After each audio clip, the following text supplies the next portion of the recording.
Honorable Chair, esteemed delegates, I greet you with a heart that beats and bleeds for Africa, a heart that, though heavy, still dreams of a continent reborn. The burden of African liberation, development, and decoloniality flows strongly in my veins. Kwame Nkrumah once said, "I am not African because I was born in Africa, but because Africa was born in me." Africa is a philosophy, a state of being, a phenomenon not automatically administered by birthright. It is a thought that admits Africa's plight, remembers its glory, and constructs a progressive future. Now, this is not a history lesson on Pan-Africanism. Instead, my submission is guided by three particular words: reclaim, redefine, and reimagine. The colonial interruption arrested the integrity of Africa and the personhood of the African. The bustling economic activity between kingdoms was demolished and African society decimated. This admission must begin the conversation. The necessity of Pan-Africanism is born out of the reality of this depravity that is so deeply entrenched in our history. We must reclaim our identity, economic power, spiritual potency, and even consciousness. Frantz Fanon warned us, imperialism leaves behind germs of rot, which we must detect and remove from our land and minds. Decoloniality is not merely rejecting the colonial. It is a revolutionary return to Africa's true essence. At the point of the conception of Pan-Africanism is the need for the liberation of Africa, the continent, the person, the thought, and the praxis outside of the colonial diktat. The initial birth of Pan-Africanism, filled with Ubuntu, a communal reciprocity of being and purpose, drove the initial liberation thought leaders in the continent and the diaspora to realize the need to fight the colonial monstrosity. Many years later, we occupy a time that the initial dreamers may not recognize. While some may reduce Pan-Africanism to the thought of a United States of Africa, it was more than that. It was an Africa united in correcting the injustices of the past and pursuing the prosperities of the future. In many ways, a diagnosis may be given which could be summarized in the words, "We are not where we should be."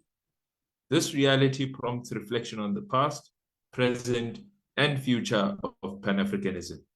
Despite our political independence, we must ask, has economic stewardship shifted? Has Africa's dignity and identity been restored? Have the shackles of coloniality truly been removed? These questions, when asked earnestly, prove very difficult. Yet they prove the presence of a necessity that birthed Pan-Africanism the first time. With this realization, I then posit the second R, redefine. This bold proposition argues for a revival of Pan-Africanism to address economic stagnation in the region and the need for diversified development, encapsulated in the sentiment that things need to change. Many have interpreted these words to mean a simplistic change at the poles, but it's a call for a fundamental shift in the idea of Africa and what it means to be African. Dr. Penyubitale reminds us that Africa barely trades with itself, and that is a crisis. We need to redefine what it means to be African, beyond political independence to economic and cultural sovereignty. Africa remains separated from from capital, from social cohesion, and even the ability to dream outside neo-colonial norms. Something must fundamentally change. While this cannot be summarized in 10 minutes, Madam Clerk, this need is a need to redefine, redevelop, and rectify. Pan-Africanism isn't just about solidarity. It's about power. It's about owning our economies, reclaiming our narratives, and reshaping governance so it actually reflects who we are as Africans.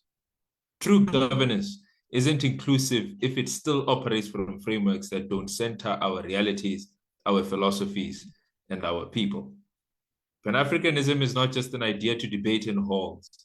It is a revolution waiting for us to claim it. We must unite thought and praxis to build the Africa we deserve. This desperate need for a new Pan-African ideology leads us to the final point in this submission: reimagine.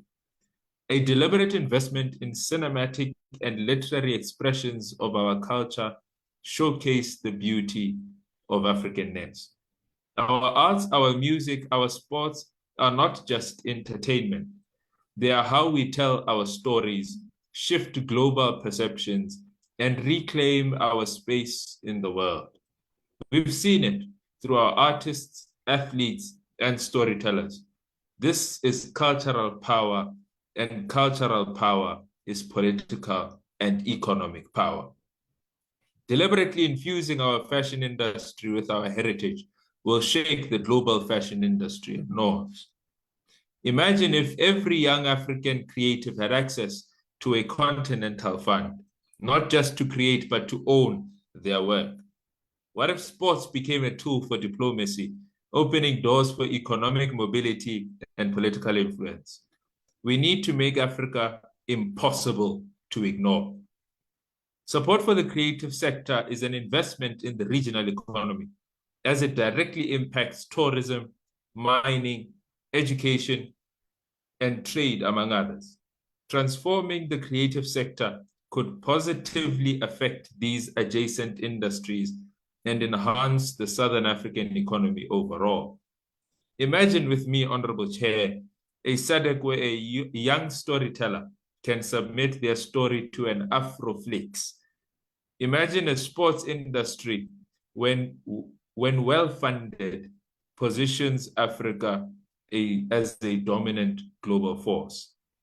We need innovations, institutions, and cultural industries that drive GDP, shape narratives, and influence policy. President Thabo Mbeki says, the African Renaissance calls for a new African citizen that will be introspective and who will take pride in being an African. Returning to the premise of my submission, we need to facilitate the rebirth of a new Africa. Furthermore, we must not just birth a new Pan-Africanist idea. A new Pan-Africanist praxis must be conceived, one that refuses economic stagnancy, one that demands that the name of Africa ring and her story be told by her people, one that demands leadership that is filled with integrity and guards against corruption and other ills, one that breaks every lasting chain of coloniality, one that is united in purpose and vision. We need an education system that invests in each student and their abilities that can be harnessed for the region's economic, social, and political development. On a holistic level, the region must realize a need for the strengthening of regional economic mechanisms that go against the grain and create a new order of African development. We need an indigenous African architecture for our landscapes, our rural and urban planning, our governance structures, society, funding, trade, creativity, and more. I dream of an Africa that grows strong like a tree whose wide reach brings shade in the heat, whose branches provide a home for the small bird, whose fruit gives food to young children, whose roots, bark, and leaves provide healing to the young and old, and whose wood provides warmth in the cold of night. That is the Africa I dream of, Honorable Chair. Having attempted to do justice to a mammoth task in 10 minutes, I posit that we are not just inheritors of Africa's past, but we are the architects of her future. To achieve a stronger Africa in general, and SADC in particular, we must conceive a new Pan-Africanist thought and a new Pan-Africanist praxis. The Africa we dream of lies not in the distant hopes, but in our hands. Build it, we must, and build it, we will.